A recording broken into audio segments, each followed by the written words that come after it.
আসসালামু আলাইকুম, কেমন আছেন আপনারা? আশা করি আল্লাহর রহমতে সবাই ভালো আছেন। Welcome to EVF horror story জিনের রাজত্ব পর্ব 25।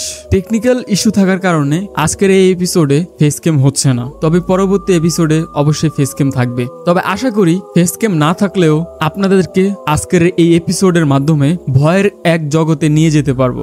আমি আছি ফারহান আপনাদের সাথে।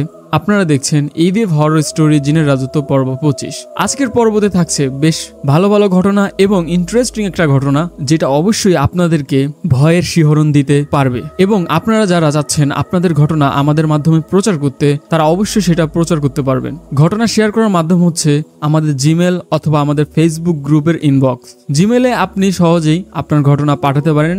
আমাদের জিমেলটি হচ্ছে ebfbhai@gmail.com। এবং যদি জিমেলে ঘটনা পাঠাতে না পারেন তাহলে অবশ্যই আপনি আমাদের ফেসবুক গ্রুপ জিনের রাজত্ব ফেসবুক গ্রুপে জয়েন হয়ে সেখানে ইনবক্স করলেই আপনি আপনার ঘটনা শেয়ার করতে পারবেন। সেখানে আমাদের অ্যাডমিন এম সাইদ আহমেদ ভাই আছে, তার সাথে আপনি যোগাযোগ করলে খুব সহজেই আপনি ঘটনা শেয়ার করতে পারবেন। আপনি চাইলে লিখেও পাঠাতে পারবেন অথবা আপনি নিজের ভয়েসের মাধ্যমেও সেটা পাঠাতে পারবেন। তবে ভয়েস দেওয়ার ক্ষেত্রে অবশ্যই চেষ্টা করবেন ব্যাকগ্রাউন্ডে যেন কোনো নয়েজ না থাকে এবং ঘটনা যেন গুছানো থাকে। তো বাড়তি কথা না বাড়িয়ে আজকের পর্ব 25 শুরু করা যাক। চলে যাচ্ছি আজকের পর্বের প্রথম ঘটনায়।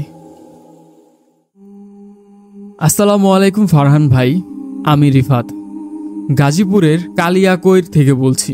জিনের রাজত্ব পর্ব 23-এ আমি একটা ঘটনা দিয়েছিলাম, আপনাদের তা অনেক ভালো লেগেছিল, তাই আজ আবারও হাজির হলাম। আমার বাবার সাথে ঘটে যাওয়া একটি ভয়ঙ্কর বাস্তব ঘটনা। তো কথা না বাড়িয়ে সরাসরি ঘটনায় চলে যাচ্ছি। আমার বাবা একজন ব্যবসায়ী, কিন্তু ব্যবসার পাশাপাশি তার এক বিশেষ নেশা ছিল, সেটা হচ্ছে মাছ ধরা। তার সাহসও ছিল একটু বেশি, আর যখন মাছ ধরতেন বড় বড় মাছ জালে উঠত। তো একদিন রাতের ঘটনা, সময়টা আনুমানিক রাত 2টা। আমার বাবা সেদিনও মাছ ধরতে যাওয়ার সিদ্ধান্ত নেন। প্রথমে প্রতিদিনের মতো দেখে নেন আশেপাশে কেউ মাছ ধরছে কিনা।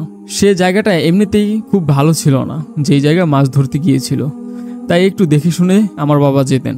সেদিনও তিনি দেখলেন একটা লোক নৌকা নিয়ে আসছে মাছ ধরতে। বাবা মনে মনে ভাবলেন, ভালোই হলো, অন্তত একজন আছে, তাহলে একা একা আজ আর মাছ ধরতে ভয় লাগবে না। তারপর বাবা নিজের মতো করে মাছ ধরতে গেলেন। তিনি সেই লোকটিকে জিজ্ঞাসা করলেন, ভাই কখন আসছেন? কিন্তু লোকটা কোনো উত্তর দিল না। বাবা আবার বললেন, কিন্তু লোকটা একবারের জন্য মুখ খুলল না। তারপর বাবা তার জাল ফেললেন, যেটা হচ্ছে জাকি জাল। আপনাদের এলাকায় হয়তো অন্য কিছু বলা হতে পারে, তবে আমাদের এখানে আমরা জাকি জালই বলি। জাল ফেলে বাবা তখন জালটা টেনে তুললেন। তখন তিনি দেখলেন ওই লোকটা নাই, যে লোকটাকে নৌকায় দেখেছিল। নৌকাটাও নাই, লোকটাও নাই, কিন্তু জালের মধ্যে উঠেছে দুটো বিশাল সাইজের মাছ। এটা দেখে বাবার শরীর কাঁপতে শুরু করে। তিনি তখনই বুঝে যান তিনি কোনো মানুষের মুখোমুখি হননি, বরং কিছু অদ্ভুত অশরীর সঙ্গেই তার মুখোমুখি হয়েছিল। তিনি এক দৌড়ে বাসায় ফিরে আসেন। সকালবেলা তার এক আত্মীয় এবং আমার নানা মাছ ধরতে আসেন। বাবা যখন নামাজ শেষ করে বের হচ্ছিলেন, নানার সঙ্গে দেখা হওয়ার পর বাবা পুরো ঘটনাটা নানাকে খুলে বলেন। নানা তখন বললেন, এইবারের মতো বেঁচে গেছো বাবা, আল্লাহই তোমাকে বাঁচিয়েছেন। যদি ওই মাছ দুটো নিয়ে ফিরতে, হয়তো আজকের দিনটা তোমার জীবনে আর থাকতো না। এই ছিল আমার বাবার সাথে ঘটে যাওয়া একটি ভয়ঙ্কর বাস্তব ঘটনা। ফারহান ভাই, আমার কাছে আরও ঘটনা আছে, কিন্তু কাজের জন্য লিখতে পারলাম না। ইনশাল্লাহ অন্য একদিন আবার আপনাদের সঙ্গে শেয়ার করব। আল্লাহ হাফেজ, আমার জন্য দোয়া রাখবেন। অসংখ্য অসংখ্য ধন্যবাদ রিফাত ভাই, আপনার বাবার সাথে ঘটে যাওয়া ভয়ঙ্কর অভিজ্ঞতাটা শেয়ার করার জন্য।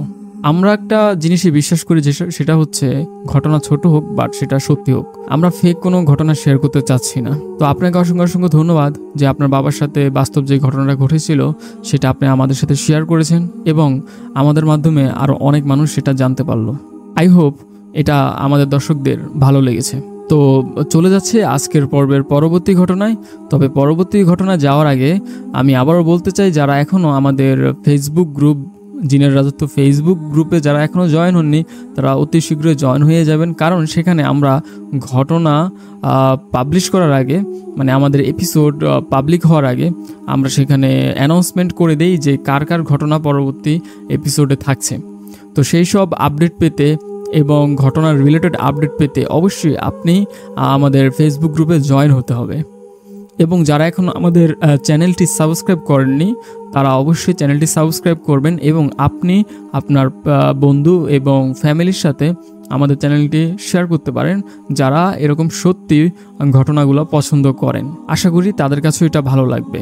তো চলে যাচ্ছি আজকের পর্বের পরবর্তী ঘটনাতে। আসসালামু আলাইকুম ফারহান ভাই, আশা করি আপনি ভালো আছেন। জি, আমি আলহামদুলিল্লাহ ভালো আছি এবং আমি আশা করি আপনিও ভালো আছেন।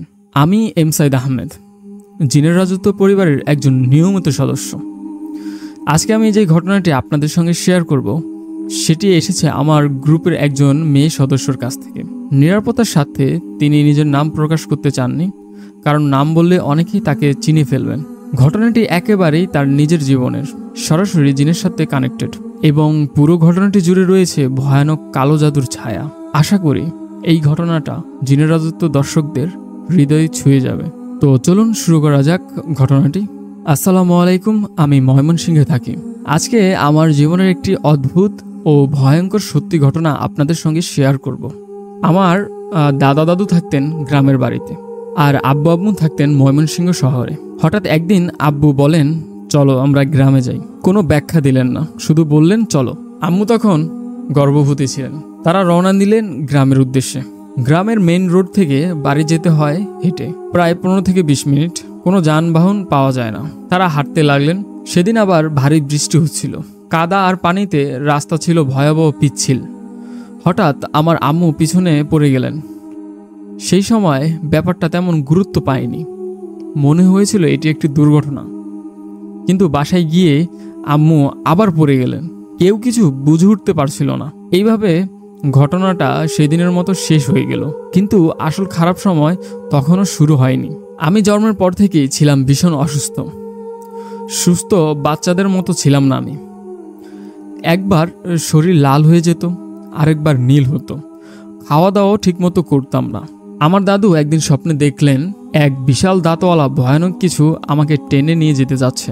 তখন একজন কবিরাজের কাছে যাওয়া হলো। তিনি বললেন, আমার আম্মু যেদিন নানা বাড়ি থেকে মাছ ভাত খেয়ে ফিরেছিলেন সেই দিনই নাকি তার আঁচলের সঙ্গে এক অদৃশ্য সত্তা চলে এসেছে। তারপর শুরু হয় ঝাড়ফুঁক, তাবিজ দেওয়া হয় এবং ওষুধ দেওয়া হয়। আমি একটু একটু করে সুস্থ হই, তবে তা স্থায়ী হয়নি। ছোটবেলা থেকে 5 বছর পর্যন্ত আমি ছিলাম অসুস্থ, অলস, ক্লান্ত, ভয়ভীত হয়ে থাকতাম। এরপর শুরু হয় একের পর এক অলৌকিক অস্বাভাবিক ঘটনা। আমার মা বাবা সবসময় আমাকে মাঝখানে নিয়ে ঘুমাতেন। হঠাৎ একদিন তারা দেখলেন মশারি ঠিকঠাকভাবে টানানো থাকা সত্ত্বেও আমি নেই। আমি মশারির নিচে ফ্লোরে পড়ে আছি। মনে হচ্ছিল কেউ আমাকে মাঝখান থেকে সরিয়ে নিজের মতো করে জায়গা করে নিয়েছে। আর আমার বয়স তখন মাত্র 2.5 মাস। আরেকদিন গভীর রাতে আমি আর আম্মু বাসায় একা, বাবা তখন বাইরে। হঠাৎ আম্মু দেখলেন রুমের এক কোণায় কেউ দাঁড়িয়ে আছে। সে আমাদের দিকে তাকিয়ে আছে, একদম স্থির দৃষ্টিতে। ভয়ে আম্মু আমাকে নিয়ে ছুটে বারান্দায় চলে গেলেন। বাবা ফিরে আসার আগ পর্যন্ত তিনি আর ঘরে ঢুকতেই পারেননি। আমি তখন ক্লাস 5-এ পড়ি। একদিন স্কুল থেকে ফেরার সময় আমি রাস্তা পার হচ্ছিলাম। দুই দিক থেকে দুটো বিশাল ট্রাক আসছিল। আমি স্তব্ধ হয়ে মাঝখানে দাঁড়িয়ে গেলাম। সবাই ভেবেছিল এবার নিশ্চয়ই আমি চাপা পড়ব, কিন্তু অবাক হয়ে দেখি আমি অলৌকিকভাবে রোড পার হয়ে গিয়েছি। কেউ যেন আমাকে সরিয়ে ফেলেছে। আরেকদিনও আমি স্কুলে যাচ্ছিলাম একা। একটা মেয়ে যাকে আমি চিনতাম না, সে আমাকে বলল, দাঁড়াও, আমি তোমার সাথে যাব। আমি বাইরে দাঁড়িয়ে রইলাম। অনেকক্ষণ পার হয়ে গেল, কিন্তু সে আর আসে নাই। তখন আমি সাহস করে বাসার ভিতরে ঢুকি। বাসায় ঢুকে দেখি চারপাশ ফাঁকা, একটাও মানুষ নেই। পরে জানতে পারি ওই বাসাটা পরিত্যক্ত। কিছুদিন আগে ওইখানে 2জন মেয়ে পুকুরে পড়ে মারা গিয়েছিল। ঘটনাটা এতই বিভীষিকাময় ছিল যে আমি হিমশিম খেয়ে স্কুলে চলে যাই। কিন্তু স্কুলে গিয়ে পৌঁছে দেখি ওই মেয়েটা ক্লাসে আছে। আমি তাকে জিজ্ঞাসা করি, তুমি তো বলেছিলা তোমার বাসায় নিয়ে যাবা। সেই মেয়েটা আমাকে বলে, তোমার সাথে তো আমার কোনোদিন কথাই হয়নি। আমি আবার স্তব্ধ হয়ে যাই। শীতল একটা স্রোত বয়ে গেল আমার সারা শরীর জুড়ে। এরপর একদিন আমি গোসল করতে যাই। কাপড় ধোয়ার সময় আমার হাতে হঠাৎ ভারী কিছু লাগে।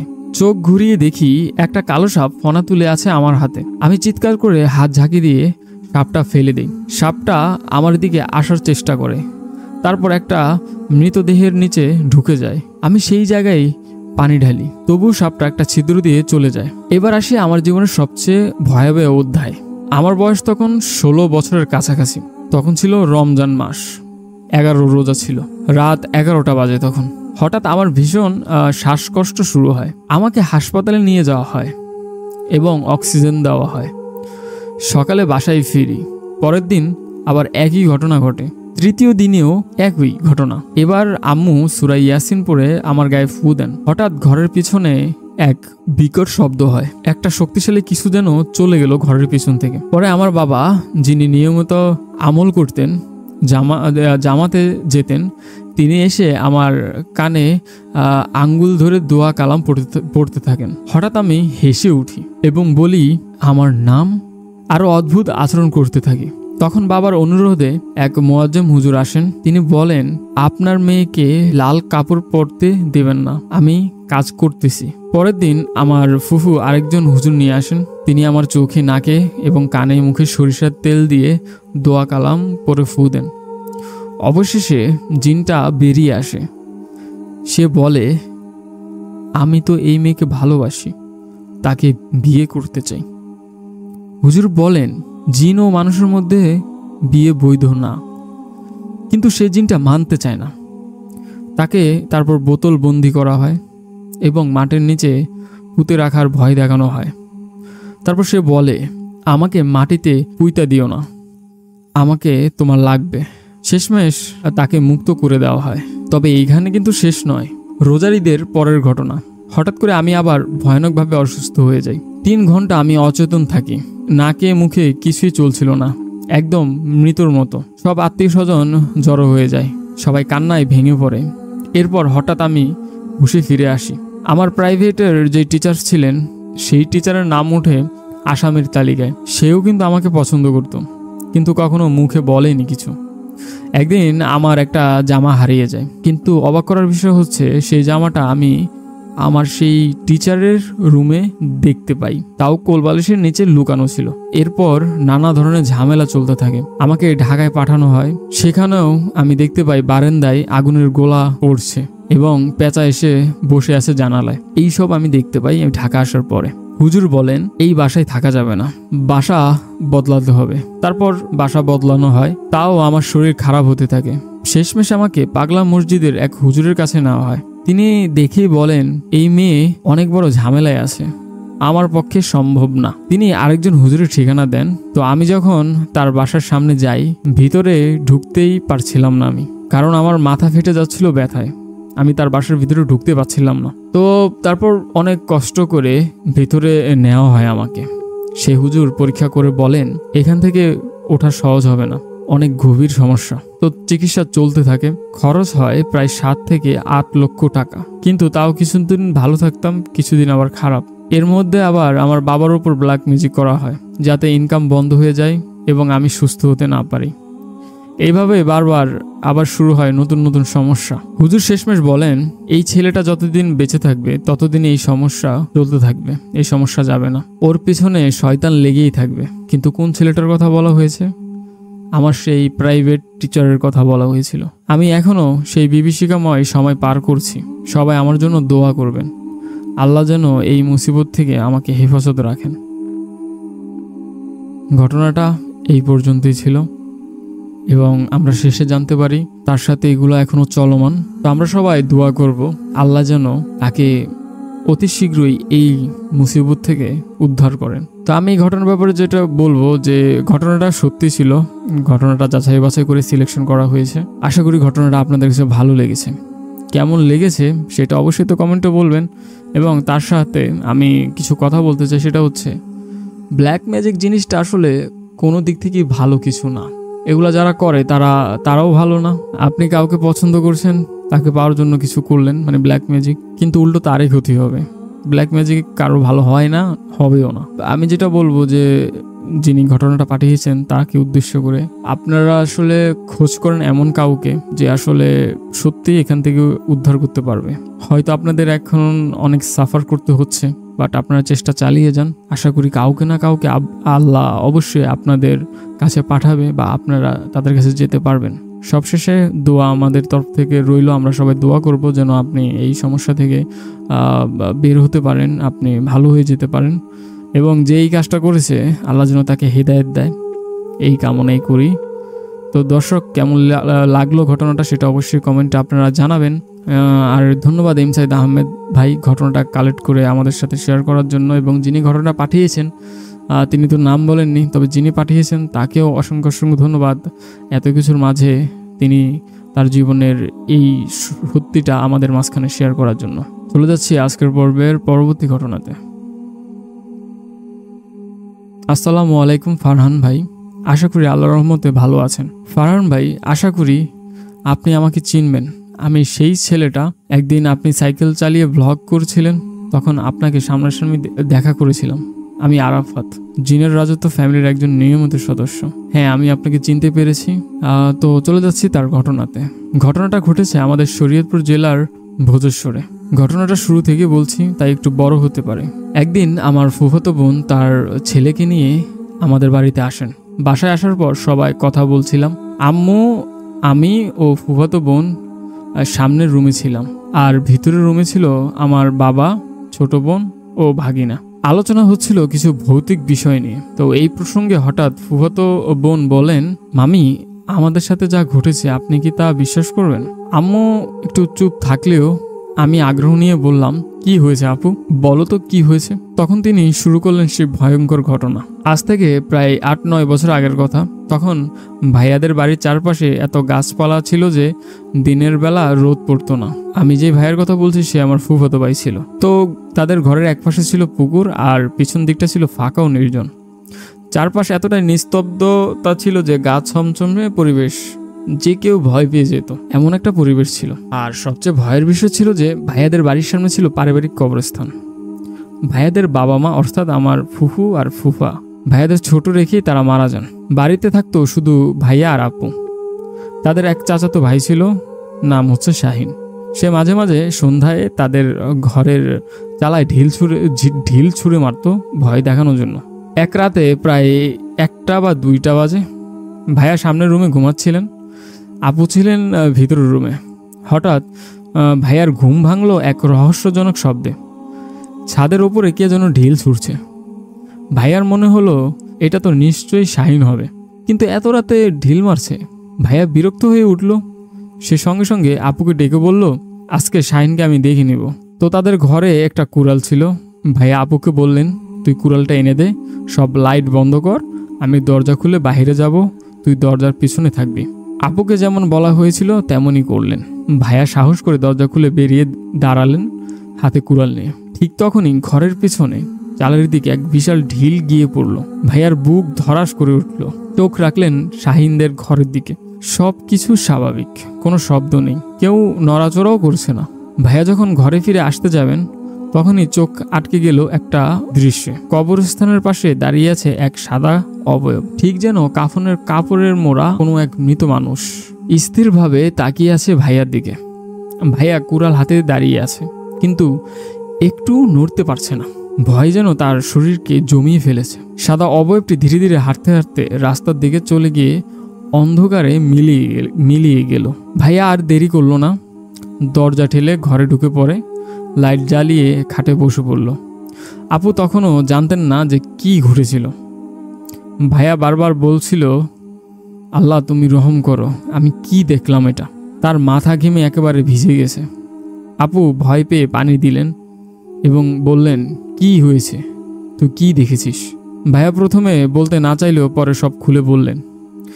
আপু অবাক এবং ভয়ে কাঁপছিলেন, তবুও সাহস দিয়ে বললেন, ভয় পেও না, এসব কিছু করতে পারবে না, দোয়া দুরুদ পড়ে ঘুমিয়ে পড়ো। ভাইয়া পরে ঘুমিয়ে পড়লেন। এরপর আর কোনো অস্বাভাবিক কিছু হয়নি। ঘটনার এই অংশ বলে আপু থেমে গেলেন। আমিও আম্মু দম বন্ধ করে শুনছিলাম। ভয়ে শরীরের সমস্ত লোম দাঁড়িয়ে গিয়েছিল। তখন আমি জিজ্ঞাসা করলাম, আর কোনো এরকম ঘটনা ঘটেছিল? তো আপু বললেন, হ্যাঁ, সেই সাদা অবয়ব সবাইকে দেখা দিয়েছে, আমাকে এমনকি ফুফুকেও, যখন তিনি জীবিত ছিলেন। কিন্তু অবাক করার বিষয়, সে কখনো কাউকে কোনো ক্ষতি করেনি। আর ভাইয়াকে সেদিন ক্ষতি করতে পারেনি কারণ তার হাতে ছিল লোহার কুড়াল। জিন বা অশরীরীরা লোহা, আগুন এসব জিনিস থেকে দূরে থাকে। এই ছিল ঘটনা। তো ঘটনার ব্যাপারে যেটা বলবো যে ঘটনাটা আসলে বেশ ভালো লেগেছে আমার কাছে। তো ধন্যবাদ আরাফাত ভাই আপনার ঘটনাটা শেয়ার করার জন্য, মানে আপনার ফুফাতো বোনের সাথে যে ঘটনা ঘটেছে সেটা শেয়ার করার জন্য। যদি আপনার কাছে আরও ঘটনা থাকে আশা করি সেটা আপনি পরবর্তী সময় আমাদের সাথে শেয়ার করবেন। পর্বের এই পর্যায়ে বলতে চাচ্ছি যে যারা এখনও জিনের রাজত্ব ফেসবুক গ্রুপে জয়েন হননি তারা অতি শীঘ্রই জয়েন হয়ে যাবেন নতুন নতুন আপডেট পাওয়ার জন্য। তো চলে যাচ্ছে আজকের পর্বের পরবর্তী ঘটনাতে। আসসালামু আলাইকুম ফারহান ভাই, আমার নাম কামরুল ইসলাম। আমি জিনের রাজত্ব পরিবারের একজন নিয়মিত সদস্য। আমার বাসা চট্টগ্রাম হালি শহর। আজ আমি আপনাদের সামনে একটি ভিন্নধর্মী ঘটনা তুলে ধরতে চাই, যেটা ঘটেছে আমার মামার জীবনে এবং সে থাকে প্রবাসে। ঘটনাটি ঘটে ওমানে। মামা সেখানে একটি রেস্ট হাউসে কাজ করতেন। সেই জায়গায় প্রায়শই মালিক পরিবার নিয়ে বেড়াতে আসতেন এবং কদিন থাকতেন আর কি, তারপর আবার চলে যেতেন। সেই সময় মামা একাই থাকতেন ওই রেস্ট হাউসে। চারপাশে কোনো লোকজন ছিল না বললেই চলে। নির্জনতা যেন সঙ্গী হয়ে গিয়েছে মামার। একা একা সেই বিশাল জায়গায় থাকাটা তাকে ক্রমাগত নার্ভাস করে তুলেছিল। ঘটনাটি শুরু হয় এক অদ্ভুত রাতে। সেদিন রাতেও মামা ঘুমানোর প্রস্তুতি নিচ্ছিলেন, কিন্তু মনটা বারবার কেমন যেন ভয় ভয় করছিল। মনে হচ্ছিল আজ রাতে কিছু একটা ঘটবে। এই ভাবনা নিয়ে তিনি ঘুমিয়ে পড়লেন। আর সেই রাতটাই হয়ে গেল মামার জীবনের এক ভয়াবহ অভিজ্ঞতার রাত।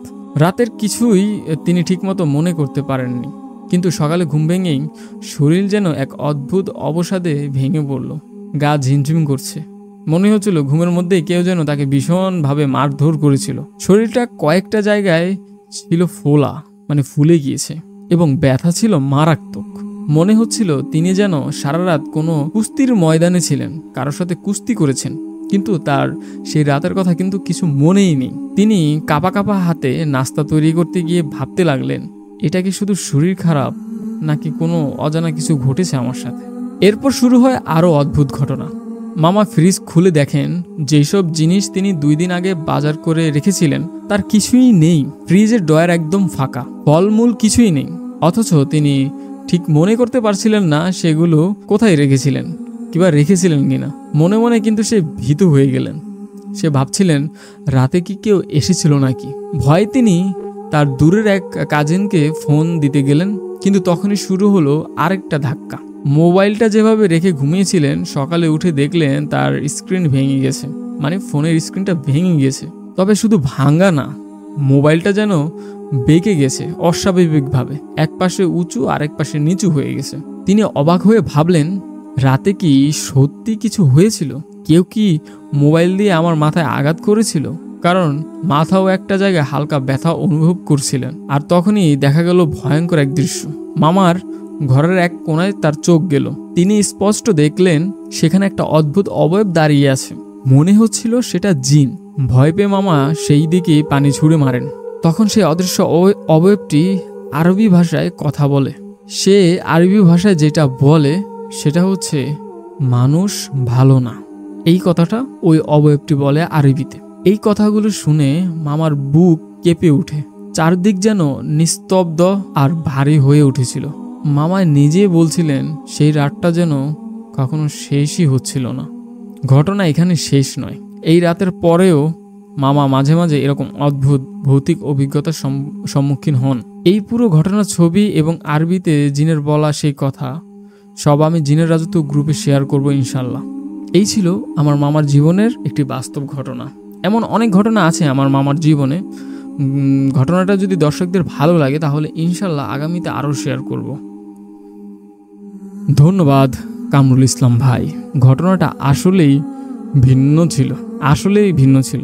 মানে একটা জিন যে আরবিতে কথা বলছে এবং সে বলছে মানুষ ভালো না, এবং আপনার মামার সাথে রাতে কি হয়েছিল, কিভাবে হয়েছিল, আর কেনই বা হয়েছিল, তাকে মেরেছিল কেন, বা আদৌ কি মেরেছিল কিনা, বা অন্য কিছু কিনা, অনেক প্রশ্ন। তো আশা করি আপনি এই রিলেটেড আরও যদি ঘটনা থাকে সেটা আমাদের সাথে শেয়ার করবেন এবং আমরা সেটার মধ্যে আরও কিছু জানতে পারবো। তো ধন্যবাদ কামরুল ইসলাম ভাই আপনার মামার সাথে এই ঘটনাটা আমাদের সাথে শেয়ার করার জন্য। আশা করি আপনি আরও ঘটনা পাঠাবেন এবং ঘটনাটা আমার বেশ ভালো লেগেছে, আশা করি আমাদের দর্শকদেরও ভালো লাগবে। তো চলে যাচ্ছি আজকের পরবর্তী ঘটনাতে।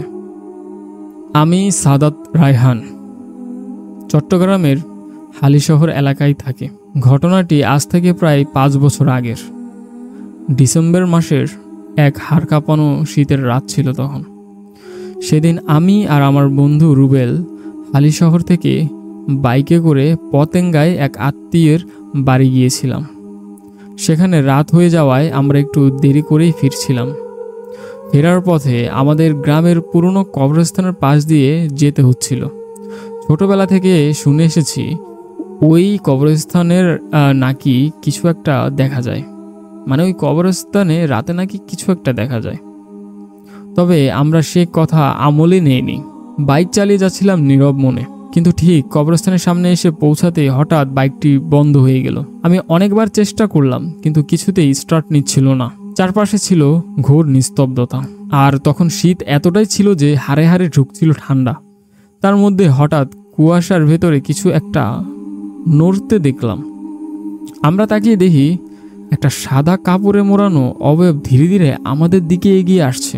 ওর কিন্তু পা ছিল না এবং সে কিন্তু মাটি ছুঁয়েও হাঁটছিল না। মনে হচ্ছিল সে যেন বাতাসে ভেসে আসছে। আমাদের শরীর জমে গেল, ঘাম জমাট বেঁধে গেল পিঠ বরাবর এবং কথা আটকে গেল গলায়। তো আমার সাথে যে ছিল তার নাম ছিল রুবেল। তো রুবেল একবারে মাটিতে পড়ে গেল ভয়ে। আমি কোনোভাবে নিজেকে সামলে বাইকের দিকে দৌড় দিলাম। অবিশ্বাস্যভাবে বাইকটা একবারে স্টার্ট নিয়ে গেল। তখন আমি আর দেরি না করে রুবেলকে টেনে তুলে বাইকে বসালাম আর পাগলের মতো ছুটে এলাম ঘটনাস্থল থেকে। ঘটনার পর রুবেলের প্রায় 1 মাস অসুস্থ ছিল। তার মুখ দিয়ে কথাই বের হতো না, চোখে মুখে শুধু আতঙ্ক। আজও আমাদের গ্রামে কেউ ওই রাস্তা দিয়ে রাতের বেলায় একা একা চলাফেরা করে না। রীতিমতো ভয় আর কুসংস্কারের এক এলাকা হয়ে গেছে সেই জায়গাটা।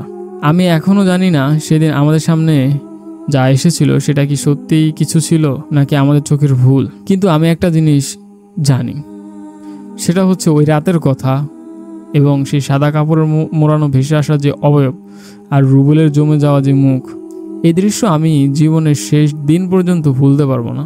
জানি না সেটা কি ছিল, কিন্তু যেটাই ছিল এটা ভোলার মতো নয়। এই ছিল ঘটনা। ধন্যবাদ সাদাত রায়হান ভাই আপনার সাথে ঘটে যাওয়া, মানে আপনার এবং আপনার বন্ধুর সাথে ঘটে যাওয়া এই ঘটনাটা শেয়ার করার জন্য। এই ঘটনার মধ্যেও বেশ প্রশ্ন যে আসলে জিন হলেও এটা কেন এসেছে আর ওই জায়গাটাতে কেন এরকম, জানি না কেন, অনেক প্রশ্নই আছে। তো চলে যাচ্ছি আজকের পর্বের পরবর্তী ঘটনাতে। আসসালামু আলাইকুম ফারহান ভাই, আমি আলামিন, জিনের রাজত্ব পরিবারের একজন নিয়মিত দর্শক।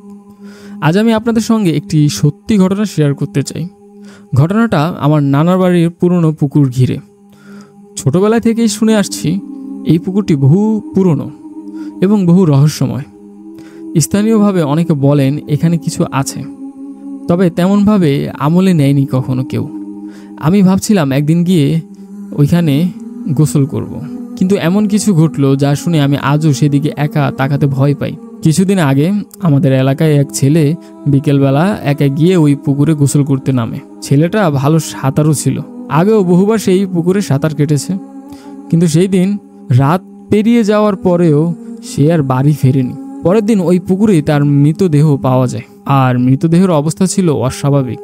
ঘাড় ছিল বাঁকা, মুখে ছিল এক অজানা যন্ত্রণা ছাপ। এই ঘটনাটা এলাকায় ছড়িয়ে পড়লে সবাই স্তব্ধ হয়ে যায়।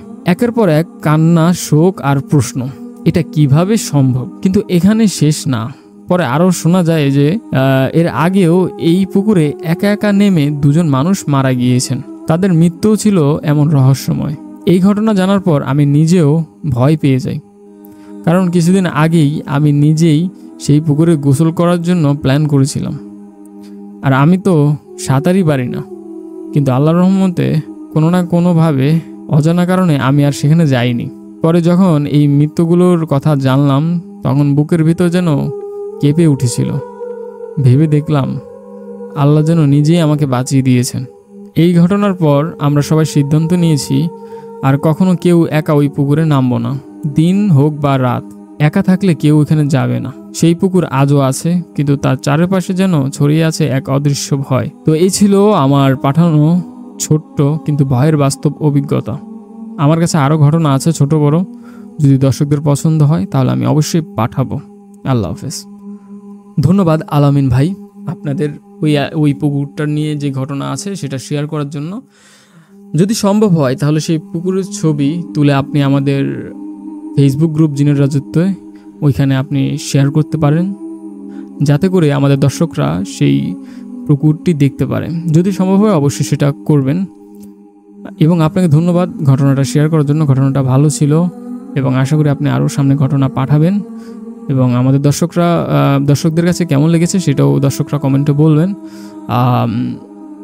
পুকুরে আসলে কি ছিল, কেন এমন হলো, কেন সেখানে মানুষ মারা গেল, অনেক প্রশ্নই আছে। তবে যেহেতু মানুষ মারা গিয়েছে অবশ্যই সেখানে ভালো কিছু তো নাই। তবে আমি এরকম অনেক শুনেছি যে অনেক এমন পুকুর আছে যেখানে কিছু না কিছু বসবাস করে। তো যাই হোক, চলে যাচ্ছি আজকের পর্বের পরবর্তী ঘটনাতে। আসসালামু আলাইকুম, আমি মাহমুদা। আমার ঠিকানা শরীয়তপুর নড়িয়া থানা। ঘটনার স্থান হচ্ছে মাঝিগান্ধী ও ব্যাপারীগান্ধী। এই ঘটনা আমি আমার আম্মুর কাছ থেকে শুনেছি, তাই আমি আমার আম্মুর মতো করেই আপনাদের কাছে বলছি। একদিন আমি আর আমার নানু মাঝিগান্ধী যাওয়ার উদ্দেশ্যে রওনা হই। সময়টা ছিল দুপুর 12টা। চোখের মাঝখানে ছিল দুটো জোড়া তাল গাছ। এখানে চোখের মাঝখানে বলতে যেই পথ দিয়ে যাচ্ছিলাম সেই পথের নাম চোখ। তো গাছ দুটির নিচ দিয়ে দেখি দুটো বড় সাদা বিড়াল বসে আছে। আমরা ওদের দিকে আগাতে গেলে হঠাৎ দেখি বিড়াল দুটো গায়েব, আর তার জায়গা দেখি দুটো হুজুর দাঁড়িয়ে আছে তাল গাছের নিচে। আমরা কিন্তু অবাক হলাম। একটু আগে দেখলাম দুটো বিড়ালগুলা গায়েব হয়ে গেল, তারপরে দেখলাম যে দুজন হুজুর দাঁড়িয়ে আছে। তবে যেহেতু ওনারা কিছু করেনি, আমরা বিষয়টা স্বাভাবিকভাবেই ভেবেছিলাম। হুজুর দুজন একটু পরে বাজারের ভিতরে চলে গেল। আমরা আর কিছু বললাম না। কিন্তু ভয়ঙ্কর ঘটনা ঘটে ফেরার সময়। আমরা ফেরার পথে ঠিক একই জায়গায় দিয়ে ফিরছিলাম, তখন দেখি ওই দুই হুজুর বাজার থেকে ফিরে এসেছে, আর তারা জ্যান্ত মাছ ধরে সেই কাঁচা মাছ মুখে পুরে চিবিয়ে খাচ্ছে। আমরা এমন দৃশ্য দেখে আতঙ্কে থমকে গেলাম। তারপর সেদিন থেকে আমরা আর কখনোই তালগাছের নিচ দিয়ে চলাচল করিনি। এর কিছুদিন পর আমার এক দুঃসম্পর্কের বোন ও তার নানুর সঙ্গে ঘটে যায় এক ভয়াবহ ঘটনা। দিনটা ছিল শবে বরাতের। আমার বোন রুটি, হালুয়া আর মাংস রান্না করে আমার নানুর জন্য নিয়ে যাচ্ছিলেন। তো ওই পথ যেটার নাম চোখ, সেই রাস্তা দিয়ে যাওয়ার সময় সে আবারও সেই বাজারের মধ্যে দাঁড়িয়ে থাকা সেই দুইজন হুজুরকে দেখতে পায়। তাদের দেখে সে এতটাই ভয় পায় যে দৌড়ে বাড়ি ফিরে আসে। নানু তখনও কিছু জানতেন না। সে আমার বোনের আনা খাবার খেয়ে শবে বরাতের নামাজে দাঁড়িয়ে পড়েন। কিন্তু নামাজে দাঁড়ানোর সময় তার মনে হচ্ছিল কেউ একজন পেছন থেকে ডাকছে। এই অনুভূতির পরপরই নানু অসুস্থ হয়ে পড়েন, আর সেই রাতেই তিনি মারা যান। নানুর মৃত্যুর 3 দিন পর আমার ওই বোনও অসুস্থ হয়ে পড়ে। তার প্রচণ্ড জ্বর, আর সেই জ্বরেই সে মারা যায়। আজও কেউ সেই দুই তাল গাছের নিচ দিয়ে একা হাঁটে না। সবাই বলে সেই জায়গাটা ভালো না। এই ছিল আমার পক্ষ থেকে আজকের ঘটনা। ধন্যবাদ মাহমুদ আবু ঘটনাটা শেয়ার করার জন্য। ঘটনাটা যে প্রেক্ষাপট থেকে বলা হয়েছে সেটা মাহমুদা আপুর মায়ের প্রেক্ষাপট থেকে বলা হয়েছে, তাই আশা করি আপনারা বিষয়টা বুঝতে পারবেন। আমি আগে জানতাম না যে আমাদের শরীয়তপুরের এমন একটা জায়গা আছে যেখানে এরকম ঘটনা ঘটেছিল। তো ধন্যবাদ মাহমুদ আপু ঘটনাটা শেয়ার করার জন্য। আশা করি আপনি আরও ঘটনা শেয়ার করবেন যদি আপনার কাছে থাকে আর কি। তো চলে যাচ্ছে আজকের পর্বের পরবর্তী ঘটনাতে। আসসালামু আলাইকুম ফারহান ভাই, আশা করি আপনি ভালো আছেন। আমি রাশফি। আজ আমি আমার জীবনে ঘটে যাওয়া একটি ভয়ঙ্কর বাস্তব ঘটনা শেয়ার করতে যাচ্ছি। আপনি নিশ্চয়ই কৃষ্ণচূড়া গাছের পাশে সেই পুরনো বাসাটার কথা মনে আছে? আমি সেই বাসারই এক ভয়ানক ঘটনার সাক্ষী হয়েছি। হ্যাঁ, আমি সেই কৃষ্ণচূড়ার কথা মনে আছে, যেখানে কৃষ্ণচূড়ার ফুল দিয়ে আপনি এবং আপনার মেবি খালা না কে যেন, সঠিক আমার মনে নেই, সেটা ছবি তুলতে গিয়েছিলেন, যার পরে আর কি কিছু ঘটনা ঘটেছিল। তো সেই বিষয়টা আমার মনে আছে। তো যাই হোক, ঘটনাতে চলে যাই। ঘটনার সময় হচ্ছে কোরবানি ঈদের সময় 2022 সাল। সেই সময় আমাদের বাসায় আমার ফুফি এবং চাচারা সবাই এসেছিলেন। সবাই মিলেমিশে আনন্দ করছিলাম। তখন আমার ভাই বোনরা ঠিক করলাম সবাই মিলে একবার আমাদের পুরনো বাসা কৃষ্ণচূড়ার গাছের পাশের বাড়িটাতে ঘুরে আসব। তো আমরা ছিলাম মোট 7 জন, আমি, আমার 2 ভাই আর 4 বোন। পুরনো বাসায় গিয়ে আমরা গল্প করতে লাগলাম এবং লুডো খেললাম। তো এইভাবে সময় কাটাতে কাটাতে একসময় রাত প্রায় 3টা বাজে। তখন হঠাৎ করে সবার খুব খিদে পেয়ে যায়। বাসায় রান্না করতে জানতো কেবল আমার বড় বোন। তো আমরা ঠিক করলাম আমরা নুডলস বানাবো, কিন্তু বাসায় তো নুডলসই ছিল না। তখন আমি আর আমাদের বাসার দারোয়ান মিলে নুডলস আনতে যাই। আমি আঙ্কেলকে বললাম আমার সাথে দোকানে আসেন। আমরা দোকান থেকে কিছু জিনিসপত্র এনে আবার বাসায় ফিরি। বাসায় ফিরে আসার পর হঠাৎ করে বিদ্যুৎ চলে যায়। চারিদিকে অন্ধকার। আমরা সবাই তো ছোট ছিলাম, শুধু বড় বোন আর ভাই ছাড়া কেউই বড় ছিল না। তো আমরা সবাই খুব ভয় পেয়ে যাই। এর মধ্যে হঠাৎ কেউ আমাদের দরজায় টোকা দেয়। ঠক ঠক করে আওয়াজ হয়। আমরা চিৎকার দিয়ে দারোয়ানকে ডাকি এবং বলি দয়া করে দেখেন তো কে এসেছে। তিনি নিচে গিয়ে ফিরে আসেন এবং বলেন কই, কেউ তো নেই। তার মধ্যে আবার বিদ্যুৎও চলে আসে। কিন্তু তখনই যা দেখলাম তা দেখে আমাদের সবার রুহ কেঁপে ওঠে। আমরা দেখি একটি বিশাল কালো অবয়ব জানালা দিয়ে উকি দিচ্ছে। তার চোখ দুটো আগুনের মতো জ্বলছিল। আমরা সবাই ভয়ে চিৎকার করি, কেউই কিছু বুঝতে পারছিলাম না। এরপর রান্নাঘরের সব জিনিসপত্র হঠাৎ ওলট পালট হতে থাকে। সবকিছু ছিটকে পড়ছে। দরজা জানালা ঠাস ঠাস করে শব্দ করছে। কালো অবয়বটি আমাদের দিকে এগিয়ে আসছিল। আমার ছোট ভাই ভয়ে একটা ঝাড়ু নিয়ে তার দিকে ছুটে যায়, কিন্তু সেটা অবয়বটার ভিতর দিয়ে চলে যায়। সে ঝাড়ু নিয়ে তার দিকে ছুটে যায়, কিন্তু অবয়বের মাঝখান দিয়ে সে চলে যায়। আমরা সবাই সূরা কালাম পড়তে শুরু করলাম। আর তখন আমার বড় ভাই রান্নাঘর থেকে ম্যাচের কাঠি জ্বালিয়ে তার দিকে ছুঁড়ে ফেলে।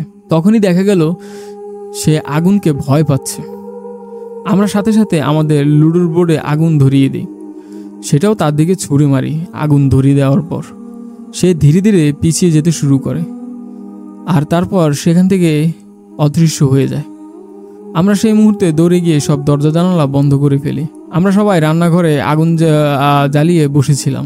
পরের দিন আমরা ঘটনাটা বাসার কাউকে আর বলিনি। আমরা সরাসরি একজন হুজুরের কাছে যাই। তিনি বললেন তোমরা মাগরিবের সময় জানালা দরজা বন্ধ করনি, তাই সে ঘরে প্রবেশ করেছিল। এরপর থেকে আমরা সেই বাসায় সন্ধ্যার পর দরজা জানালা বন্ধ করে রাখি, আর এখন আর কোনো সমস্যা হয় না। তো এই ছিল রাশফি ভাইয়ের ঘটনা। কিন্তু আমার প্রশ্ন হচ্ছে সে কে ছিল, কেন এসেছিল, তার উদ্দেশ্য কী ছিল?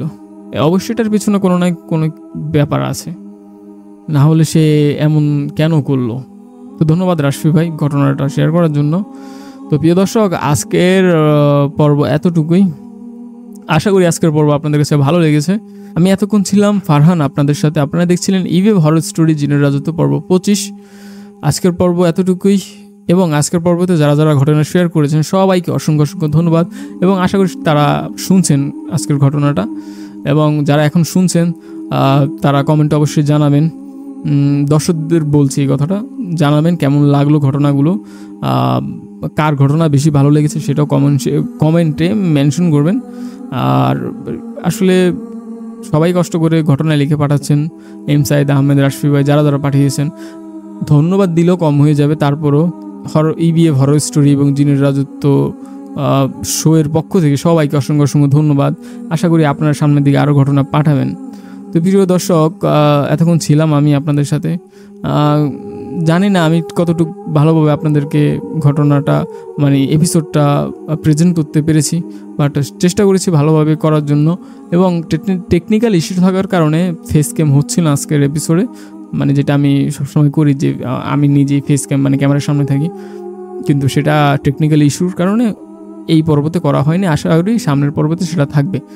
তো সবাই ভালো থাকবেন, সুস্থ থাকবেন, এবং যারা ঘটনা শেয়ার করতে চাচ্ছেন তারা আমাদের সাথে জিমেলের মাধ্যমে এবং আমাদের ফেসবুক গ্রুপ জিনের রাজত্ব ওইটার মাধ্যমে শেয়ার করতে পারবেন।